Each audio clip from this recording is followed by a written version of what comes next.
Hello, boys and girls. We're back for our fourth installment of our toe-to-toe episode. I am Rick, and this is Jared. And we would like to start out by saying that our opinions and our views on sports does not reflect any association with any company that we're employed by. We're just two guys that like to talk about sports. Now we're going online with this. With that being said, we're going to Jared's Corner. Jared. All right. Just to let you guys know, I did take a loss today. My Chicago Bears let me down coming off a bye week. I will get into that. But as you all know, if you watch the show, I am now 10-1 with the 2 wins yesterday with the Miami Hurricanes, who once again they destroyed Notre Dame. Get rid of those little Irishmen. But so. My pick as well was the West Virginia Mountaineers, and they went ahead and they took care of business. Not so much in the second half. We didn't score a point once again, but we did cover, like I called. Won a 4-point game against Kansas State. This week WVU is a -3 against the Texas Longhorns, and as long as my memory is correct, we have only beat Texas one time since being in the Big 12, and it was the first time playing in Texas. It was a 3-point ball game. So by saying that, I'm going to go ahead and go out on the limb, and I might take my first loss in college football since we started taping, and I'm going to go out on the limb and take the Mountaineers one last time. I know this is the third week in a row, and it's not because I'm a fan or anything of the Mountaineers. I just think that we will pull off that win against Texas. Okay, Wisconsin is also there, -8 against Iowa, I believe. And I am going to go ahead and I'm going to take Wisconsin in that game as well. All right, now I'm going to go ahead and run down through the top 10. We had some big losses yesterday. Georgia, number 1 team in the country, got thumped by Auburn, 40-17. Alabama, once again, was in a shootout. Yeah, Alabama rolled. Yeah, There's no other word for that. They rolled tide. Yeah, they were in a shootout though, 31-24 with Mississippi State. Miami, that's the team right now to beat, 41-8 over Notre Dame. Oklahoma, another pick that I liked, over TCU, 38-20. Wisconsin, 38-14 over Iowa. So I was wrong. Sorry, they do not play Iowa next week. They play Michigan. That's who it is. But yeah, that's a primetime game. Yes, I will take Wisconsin in that game. Washington, they took a loss. Number 9, Washington took a loss to Stanford, 30-22, and that was on Friday night. So that was the top 10. I'm going to go ahead and go now to today's NFL. The Rams beat the Texans. The Falcons beat the Cowboys. Sorry, Rick. 49ers You can't win. I mean, Zeke Elliott was out today for that suspension. Tyron Smith was out. They were blitzing Dak Prescott. But why not run Alfred Morris? I mean, come on. Alfred Morris. Why not run Darren McFadden? Why not run Rod Smith? Rod Smith's a halfback, fullback, catches the ball good. Yeah. But I mean, I just don't understand. It's like they rely on Ezekiel Elliott, yet they have these other good backs. But all right, we're going to go and go past that. We'll talk about that whenever me and Rick go toe-to-toe. 49ers beat the Giants. The Saints beat the Bills. The Packers beat my Bears, and that's my one loss since toe-to-toe started. I can't understand. I don't know how in the world the Bears, you let me down this week, come off of a bye week against your most hated rivals, and now you're 0-2 against them this year and let Brett Hundley beat you. Horrible game for the Bears, but defense let me down, all of it. I don't know. There's nothing else I can say about that one. The Lions beat the Browns. The Steelers beat the Colts. The Bucks beat the Jets. The Vikings beat the Redskins, and the Jags beat the Chargers, which brings us to tonight's game. Tonight we have New England and Denver. New England and Denver. Game's at Denver. And Rick, tell us something we know about this game. Tom Brady's 3-7 at Denver. Wow. Tom Brady will be 4-7 tonight. I'm picking Tom Brady. You know what? I like Tom Brady. I'm gonna go with you because if Brock Osweiler is Denver's quarterback again, I mean, I'm sorry, Seaman might not be that good, but Brock Osweiler, he's horrible. Yeah. I mean, he's 6'7" and horrible. Yeah. I mean, I guess he sees over top of everybody. I mean, even the goalposts. And plus, the Browns picked him up for $17 million from the Texans. And of course, the Texans was like, to me, it was like a used car. We got rid of him. He's not our problem. And the Browns cut him. Right. And then, or I don't know if he got cut or if he got traded. Anyway, he got cut, and then Denver picks him back up. No. Maybe he got traded. He got traded to Indianapolis. Or the Texans. He got traded to the... No. He got cut. Yeah. All right, so past that. We don't like Brock Osweiler. Yeah, my head's swimming today because of the Bears. I mean, they let me down so bad, and it's just horrible. So I agree with you. I think that Tom Brady will win number 4 in Denver tonight. Mm-hmm. The only thing that can save Denver would be that defense, but I do believe that we're going to see New England go ahead and take care of business. The Monday night game, not such a great game, and since the NFL hasn't taken care of their issues yet with honoring our troops of past and present, I plan on not showing that game tomorrow night to boycott the boycotters. But the Miami Dolphins take on the Carolina Panthers. Carolina's a 9-point favorite in this game, and I do believe that they will. They'll probably roll, pick off Jay Cutler. I mean, Cutler's never done well for me on Monday Night Football whenever he was with the Bears. Don't remember too much whenever he was Denver, but oh well. I can't go with Jay Cutler. I mean, I wouldn't bet on the guy if he was the last guy to play football. And the bad thing is I picked him up on our initial fantasy draft, but he was my second quarterback that I picked up. And then he gets hurt with his ribs, and of course he only signed a 1-year deal for $10 million. And I don't know about you, but I could live pretty comfortable with $10 million. Oh yeah, I don't get it, but I wish I get. And this is the thing. Remember, I don't know if you remember talking with me about it, but Miami did go back in and they picked up the quarterback that from Northern Illinois, but you and I talked about him at the bar here one night. But he was a backup in Chicago, and Caleb Haney? No, not Haney. Haney's the one. Barkley. No. Caleb Haney was the one that took the place of Jay Cutler whenever Jay Cutler decided his knee was hurting. We'll have to check on that in the NFC Championship game. But the thing is this quarterback that they picked up, he blew it up in the preseason for Miami, and then all of a sudden Miami makes this splash, picks up Jay Cutler, and they cut this guy. Well, last week or the week before last, they went back in and picked him back up off their practice squad. I mean, this kid, he's a good quarterback. Had Chicago not cut him and not went and got Mitchell Trubisky, who, by the way, Mitchell Trubisky actually threw for over 100 yards today. Well, baby steps with him. He's just got to get some weapons around him. I think the biggest problem with the Chicago Bears' offense is their line's horrible. Yeah.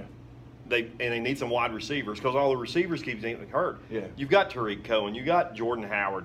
They had a decent tight end until he snapped his leg a couple weeks ago. My God. But they need, in my opinion, in the draft, they need to draft some linemen. They need to find them some linemen somewhere. I'll tell you what. And this takes me to my. This takes me actually to my fantasy pickup of the week. That Charles Edelman or whatever, who they picked up from the San Diego Chargers. He had a good game today. He had like 88 yards receiving, 13 catches or something like that. So maybe they finally did get a wide receiver to go along with Trey McBride, who he disappeared. He wasn't even, I don't know what happened with him today. Nick Kwiatkowski that used to be a Mountaineer, he came back today to take the place of Danny Trevathan, which is kind of hard to replace as far as a defender, linebacker. Trevathan was hurt today for Chicago, and maybe that's why the defense didn't play as well as they should have. But they did play with ferociousness, and they knocked out one of your guys from fantasy football, Aaron Jones. Yeah. And they also knocked out Ty Montgomery, another running back. Who was already nursing, came back from an injury. So now here's Green Bay without Aaron Rodgers. Montgomery gets hurt today. You don't know the extent of that. Aaron Jones is hurt. Right. For once, Jordy Nelson was healthy. Yeah, and had a decent and had a good game. Yeah. All right, we're going to go ahead and go to Rick's corner now, and then we're going to square off and go toe to toe in the middle of the ring. All right, here's what we're going to talk. Here's what I'm talking about. I'm talking about Kirk Cousins. Yes, I'm a Dallas fan. We all know this. However, Kirk Cousins was franchised again this year. Kirk Cousins had a decent game today. I really think that Kirk Cousins is going to be with another team next year. I don't look for Washington to keep him around. I really don't. Right. There's other teams with quarterbacks. I'm going to go out and make a bold prediction about Kirk Cousins. Kirk Cousins will end up in Denver next year. Whoa. I really figured you'd have figured he'd be back in San Fran with Kyle Shanahan. But they've got Garoppolo, and I think Shanahan might work with him and make him his quarterback of the future. Well, you don't think maybe Garoppolo might be used as trade bait? Might. It could very well happen. You know, I mean, who knows? All right. As I mentioned earlier, or he mentioned, fantasy this week, I started my boy Fournette. My other boy, Kareem Hunt's out for having a bye week. So, with that being said, Jacoby Brissett went out today with a concussion with the Colts. Oh. That's going to hurt. So who do they have left? I guess Sorgi or whatever he's on. I don't know who is the backup.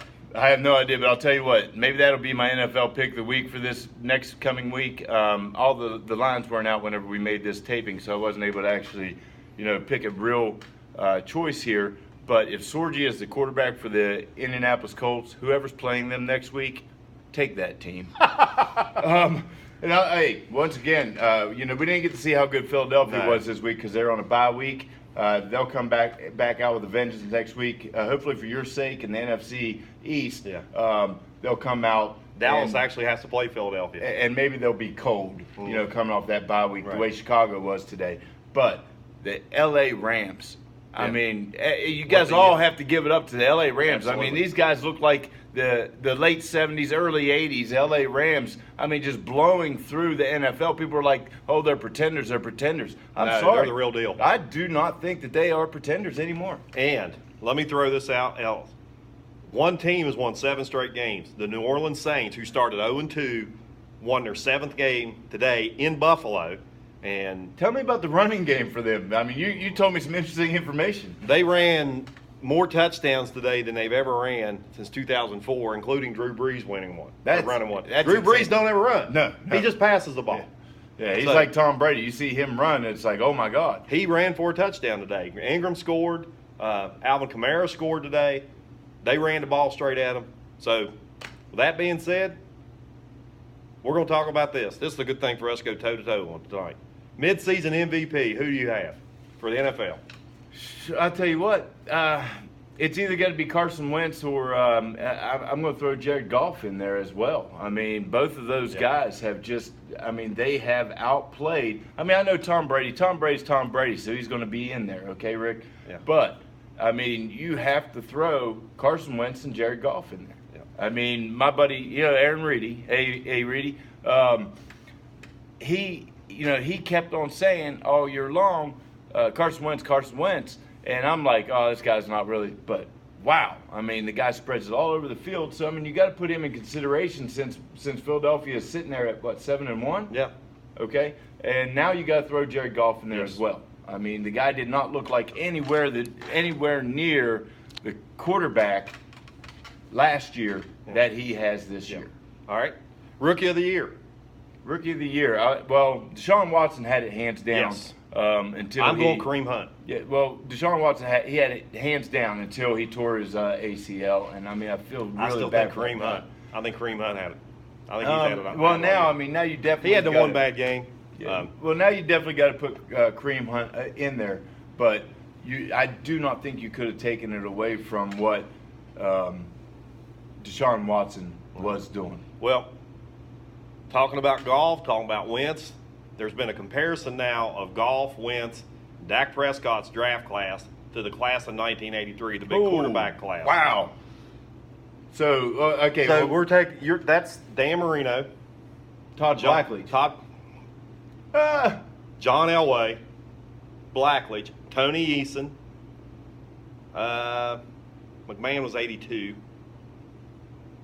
There was another big name quarterback came out in that 83 draft class. But Marino and Elway's the two that sticks out the most. Well, yeah, but Todd Blackledge, he got hurt, so now Yeah. you got to say that Deshaun Watson he ended up maybe going- is the Todd Blackledge Yeah, he ended of up going that to draft. Kansas City. Right. So there's been some comparisons of that. Fantasy pick for the week. Who do you like? Well, I said my fantasy pick. Just a long shot pickup would be the Edelman, wide receiver for the Chicago Bears. They need a wide receiver weapon, and like I said, he had 88 yards on like 13 catches today, for one bright spot for that Chicago All right. Bears team. All right. Let's move on to some other sports. Lonzo Ball yesterday got a triple-double, is now the youngest player in the history of the NBA to ever have a triple-double. Wow, younger than He is the youngest player now. to Magic ever have Johnson. Wow. it. Yes. Lonzo Ball. Now let me talk about. I'm gonna go head up with you right here, brother. Lonzo Ball, his dad is a jerk, and Yeah, his brother stole the show Yeah, away he- from Ball. I mean, literally stole it. Yeah. Stole it over Yeah, there in China. Yeah. Had to steal sunglasses. Yeah, and come on, man. You're representing your team. You're representing the United States of America. Come on, say it. I need to hear it. That's terrible. I've been waiting for that. Terrible. I've been waiting for that. Terrible.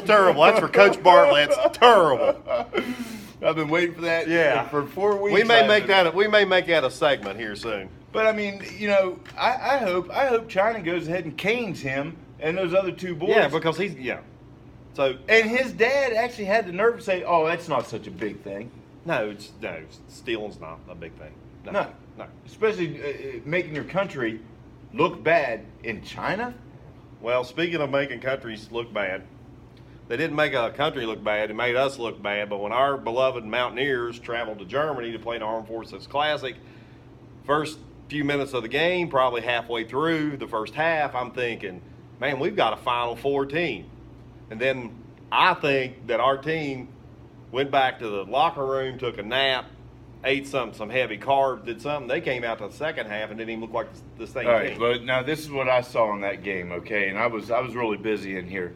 So, hey, just to say, we're here at the Briar Patch Lounge, and we want to thank Gary Ambler, Matt Ridgway, Mike Dotson, Aaron Ambler, for allowing us to film our show here, and thank the Quality Inn.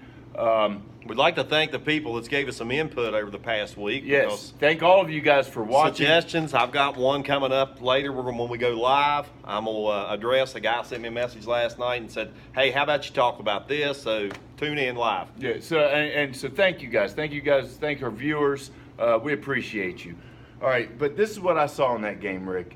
The refs took us out of that game right from the get-go. There was like 7 fouls called within the first few minutes of the game. Yeah. And, just made us have to strategically change what we were doing, okay? Yeah. And even the commentators in the game were saying, well, that's not a foul. How'd they call that a foul? And A&M was giving us a dose of our own medicine. They was doing a full court press. Right. They're running the ball. But they're not calling fouls on them like they and then were our us. guys couldn't shoot Right.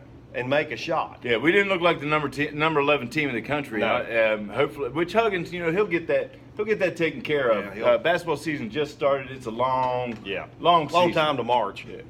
Yeah. So, well, we're wishing the best for our hoops for WVU because I love watching me some basketball, especially WVU. Okay, well, how about have we got to the local yet? No, we're going to do local live. Okay. We're going to finish it up here. But NASCAR, Jared knows nothing about it. We cover this all the time. Yeah, I might as well put my head. The under winner table. today was Matt Kenseth. Matt Kenseth declared a week or so ago that he's not going to drive next year. He's taking a break. He's not retiring. Matt Kenseth drives for Joe Gibbs Racing, former coach of the Washington Redskins, Super Bowl winner, Hall of Famer. So that set up the Final Four championship battle, which will be in Miami next week. It's going to be between Harvick, Martin Truex, Brad Keselowski, and my man Kyle Busch. Whoever finishes the top out of those four will be your champion for 2017. I'm hoping and praying that my man Kyle Busch wins because he would be a two-time champion and be back-to-back champ. And that's not been done since Jimmy Johnson's done it, Jeff Gordon's done it, Dale Earnhardt's done it, Darrell Waltrip's done it, and so's Bobby Allison. All right, I do want to say, go ahead and cut in one more time. We'll get in the middle of the ring right here, Rick.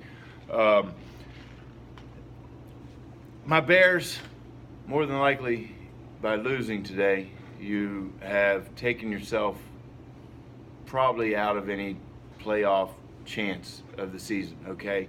But your Cowboys are still in the mix, okay? And you have a huge game coming out of the With bye Philly. week with Philly. Philly coming out of the bye week. Give me your thoughts on that game. Well, naturally, I want Dallas to win the game, but here's what's got to happen. One, Tyron Smith has to get better. You need to put some pressure on Wentz. Well, let me do offense first. Tyron Smith, what I watched today, was very well missed because they stuck Chaz Green over there. Chaz Green, the only thing they were doing was just speed rushing Chaz Green. Prescott had no chance. They've got to establish a running game because they've relied on Zeke Elliott, who's a great back, who still, I think now in the past year and a half has been he's the top leading rusher as far as yards, but he's out now.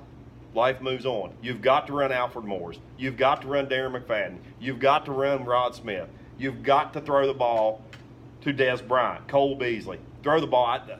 What little bit I did watch today, they didn't throw the ball at Witt and Harley at all, unless they did later on. I haven't even watched the second half. I know that we lost because I get an alert on my phone. They've got to put pressure on Wentz. They've got to stop their running back by committee, which they got up there. Ajayi is going to run on them all over the place. Ajayi's a good back.